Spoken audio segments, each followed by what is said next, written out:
उसने चेक पर लिखी जन्म तारीख खुरच दी और अपनी उम्र 10 साल बढ़ा ली। फिर बाथटब से उसने भीगा हुआ मॉडल प्लेन का स्टिकर निकाला और बड़े ध्यान से उसे चेक पर चिपका दिया। अब उसके पास एक ऐसा जाली चेक था जो बिल्कुल असली लग रहा था, लेकिन इसे कैश कराने के लिए सबसे जरूरी काम अभी बाकी था। एक खूबसूरत चेहरा और मीठी बातों के दम पर उसने अपनी जिंदगी की पहली बड़ी कमाई कर ली। इसके बाद तो वो रुकने वाला नहीं था। उस समय वो सिर्फ 16 साल का था, मगर कहते हैं ना कि घर के बाहर इज्जत खुद बनानी पड़ती है। उसने हार्वर्ड यूनिवर्सिटी का एक लोगो उठाया और उसे नकली डिग्री पर चिपका दिया। फिर उसने अपना नाम उस पर प्रिंट कर लिया और तैयार की हुई मुहर उस पर लगा दी। इस तरह वो हार्वर्ड मेडिकल स्कूल से ग्रेजुएट हो गया। हार्वर्ड मेडिकल स्कूल की डिग्री काफी मायने रखती है। बिना किसी मेडिकल जानकारी के वो इस अस्पताल का बच्चों का डॉक्टर बन गया। वो अमेरिका के इतिहास का सबसे शातिर ठग था। Frank William Abagnale. उसने न सिर्फ डॉक्टर का नाटक किया बल्कि वो पायलट भी बन गया। सिर्फ वर्दी के दम पर वो अमेरिका की सबसे बड़ी एयरलाइन में घुस गया। उसने मुफ्त में पूरी दुनिया की सैर कर ली, यहाँ तक कि वो वकील बनकर सरकारी वकीलों के साथ काम करने लगा। ठगी के इस अनोखे टैलेंट के साथ उसकी जिंदगी मजे में कट रही थी, जब तक कि उस पर FBI की नजर नहीं पड़ी। फ्रैंक अभी सिर्फ 16 साल का हुआ है। वो इतना हैंडसम है कि लड़कियों से आसानी से दोस्ती कर लेता है, लेकिन स्कूल का गुंडा उसे परेशान करने लगा। वो गुंडा बहुत अकड़ में था,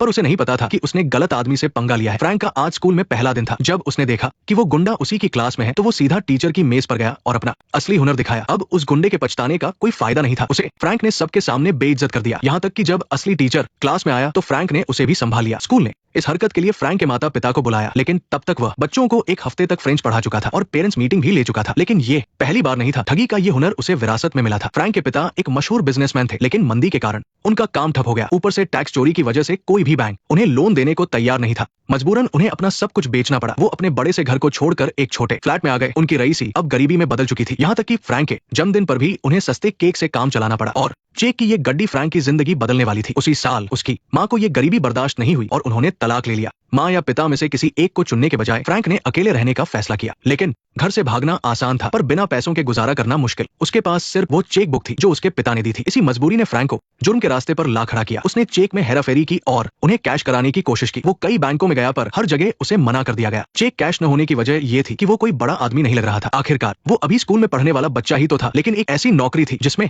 अजनबी लोग भी बहुत इज्जत देते हैं। वो है हवाई जहाज का पायलट। जाहिर है फ्रैंक असली पायलट तो नहीं बन सकता था, इसलिए वो पत्रकार बनकर एयरलाइन के ऑफिस गया और वर्दी के बारे में पता करने लगा। वर्दी हासिल करने के लिए एक चीज की जरूरत थी और वो था लाइसेंस, जो कुछ ऐसा दिखता था। फ्रैंक ने धोखे से मिले लाइसेंस का इस्तेमाल करके बड़ी आसानी से एयरलाइन कंपनी से एक पायलट की बिल्कुल नई यूनिफॉर्म हासिल कर ली और इस नई पहचान के बाद उसके चेक सभी बैंकों में बिना किसी रोक टोक के चलने लगे। यहाँ तक कि बैंक का मैनेजर भी इस हवाई मेहमान के सामने सिर झुकाकर बात करता था। बस नकली चेक पर एयरलाइन कंपनी का स्टिकर चिपकाना होता था और वह आम चेक के मुकाबले 3 गुना ज्यादा पैसे निकाल सकता था। साथ ही उसका हैंडसम चेहरा और मीठी मीठी बातें उसके धोखाधड़ी के काम को और भी आसान बना देती थी। जब से उसे ये यूनिफॉर्म मिली थी, फ्रैंक जहां भी जाता उसे खास ट्रीटमेंट मिलता था। यहाँ तक कि उसे प्लेन में मुफ्त की टिकट भी मिल जाती थी। लेकिन एक पायलट होने के बावजूद उसे ऊंचाई से डर लगता था, पर उसे प्लेन में बैठना बहुत पसंद था, क्योंकि उसे हमेशा किसी न किसी एयर होस्टेस का सोने का नेकलेस मिल ही जाता था। उस एक रात के बाद फ्रैंक काफी समझदार हो गया था। उसे पैसे की अहमियत समझ आने लगी थी, लेकिन उसके पिता से मिले चेक पर वो ज्यादा दिन गुजारा नहीं कर सकता था। इसलिए उसने पहले से तैयारी करने का फैसला किया और चेक की नकली कॉपी बनाने से रोकने वाली टेक्नोलॉजी के बारे में पता लगाने लगा, ताकि वो खुद अपने चेक बना सके। वाकई किसी हीरो की तरह हैंडसम लड़के के लिए एक लड़की का दिल जीतना बच्चों का खेल होता है। इसलिए चेक की सिक्योरिटी टेक्नोलॉजी का राज जानना भी फ्रैंक के लिए कोई मुश्किल काम नहीं था। चेक छापने वाली एक खास प्रिंटिंग मशीन खरीदने के बाद वो और भी बेखौफ हो गया। वो धल्ले से नकली चेक बनाने लगा, लेकिन उसे पता नहीं था कि कोई उस पर नजर रखे हुए है। एजेंट कार्ल कुछ समय तक छानबीन करने के बाद फ्रैंक की हरकतों पर नजर रखने में कामयाब हो गया था और यहीं से उन दोनों के बीच चूहे बिल्ली का खेल शुरू हो गया था। टेबल पर फ्रैंक के नकली चेक बनाने का सारा सामान पड़ा था। जाहिर है कार्ल सही जगह पर आया था, लेकिन बाथरूम से बाहर आते ही फ्रैंक जरा भी नहीं घबराया। उल्टा वो कार्ल को अपने जुर्म करने के तरीके और औजारों के बारे में बताने लगा। फ्रैंक ऐसा करके कार्ल को एक सिग्नल दे रहा था, लेकिन कार्ल एक तजुर्बेकार एजेंट था। वो दूसरे का पहचान पत्र देखे बिना उसकी बकवास पर कभी यकीन नहीं करता। जैसे ही कार्ल ने अपना बटुआ खोला, फ्रैंक ने कहा कि नीचे उसके साथी ने मुजरिम को पकड़ लिया है, लेकिन जिसे वो अपना साथी बता रहा था वो तो बस उसका एक पड़ोसी था। साइलेंस। फ्रैंक की जबरदस्त एक्टिंग के सामने कार्ल ने अनजाने में ही अपनी सावधानी कम कर दी। फिर फ्रैंक जुर्म का सबूत जमा करने के बहाने खुलेआम अपना सारा सामान उठाने लगा, लेकिन जैसे ही वो जाने वाला था, कार्ल ने अचानक उसे रोक लिया। कार्ल ने राहत की सांस ली। उसे लगा कि जिस मुजरिम का वो पीछा कर रहा था वो आखिरकार पकड़ा ही गया। लेकिन ज्यादा देर नहीं हुई थी कि उसे कुछ गड़बड़ लगने लगी, जब तक कि उसने अपने बटुए में नकली चेक बनाने का सामान नहीं देख लिया। इसमें कोई शक नहीं था कि कार्ल ने खुद अपने हाथों से फ्रैंक को जाने दिया था, लेकिन जब तक उसे समझ आता बहुत देर हो चुकी थी। इस खतरनाक बच निकलने के अनुभव ने कम उम्र के फ्रैंक को ऐसा महसूस कराया जैसे वो किसी फिल्म का हीरो हो। इसलिए उसने फौरन जाकर अपने लिए एक महंगा सूट खरीदा और फिल्म के हीरो जैसी ही एक स्पोर्ट्स कार भी खरीदी। उसका ये दिखावे वाला अंदाज ऐसी औरतों को आसानी से अपनी तरफ खींच लेता था जिनकी नजर सिर्फ पैसों पर होती थी।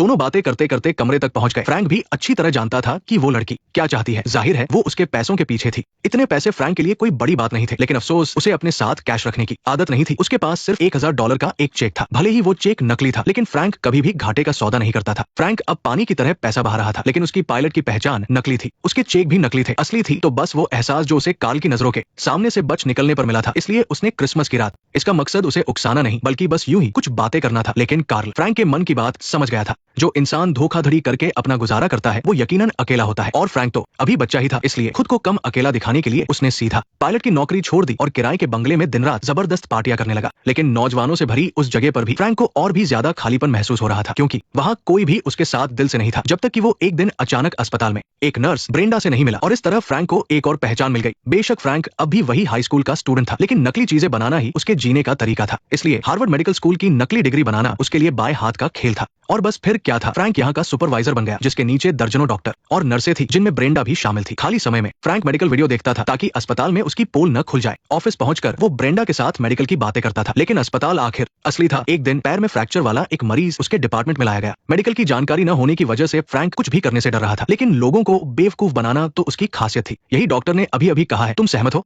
क्योंकि ये एक मोटरसाइकिल का मामला था, उस लड़के ने हमें बताया था। तो तुम सहमत हो? सहमत हूँ। मुझे लगता है हमें एक पिन लेकर इसे जोड़ देना चाहिए और फिर इसे वॉकिंग सेंटर में रख देना चाहिए। डॉक्टर, बहुत बढ़िया किया, बहुत बढ़िया। लगता है आपको मेरी ज्यादा जरूरत नहीं है, लगे रहिए। फ्रैंक को न सिर्फ मेडिकल की जानकारी नहीं थी, बल्कि उसे खून देखकर चक्कर भी आते थे। उसे एहसास हो गया था कि ये पेशा उसके लिए नहीं है। ब्रेंडा के साथ मेडिकल की बातों के दौरान उसे पता चला कि उसके पिता एक वकील है। साथ ही ब्रेंडा की चुलबुली और प्यारी अदाओं ने फ्रैंक के दिल के खालीपन को भर दिया था। इसलिए उसने अपनी जिंदगी को अगले पड़ाव पर ले जाने का फैसला किया। इसके बाद दोनों सीधे घर वालों से मिले। फ्रैंक का डॉक्टर होना बेशक सभी की नजरों में उसे एक शानदार दामाद बना रहा था, और उसके पास लॉ की डिग्री भी थी। जाहिर है डॉक्टर की पहचान नकली थी तो वकील की डिग्री भी असली नहीं हो सकती थी। ब्रेंडा के परिवार ने बस यूं ही उससे उसके कॉलेज का नाम पूछा और फ्रैंक ने बिना सोचे जो नाम बताया उसे सुनकर वे हैरान रह गए। लेकिन ब्रेंडा के पिता को लगा कि फ्रैंक बहुत ज्यादा छोटा है और उसका बायोडाटा कुछ ज्यादा ही परफेक्ट है, इतना परफेक्ट कि शक हो जाए। इसलिए उन्होंने एक ऐसा सवाल पूछा जिसका जवाब सिर्फ उसी कॉलेज का स्टूडेंट दे सकता था। जाहिर है ये एक फंसाने वाला सवाल था। अगर उसने गलत नाम बताया तो उसकी पोल खुल जाती, लेकिन फ्रैंक की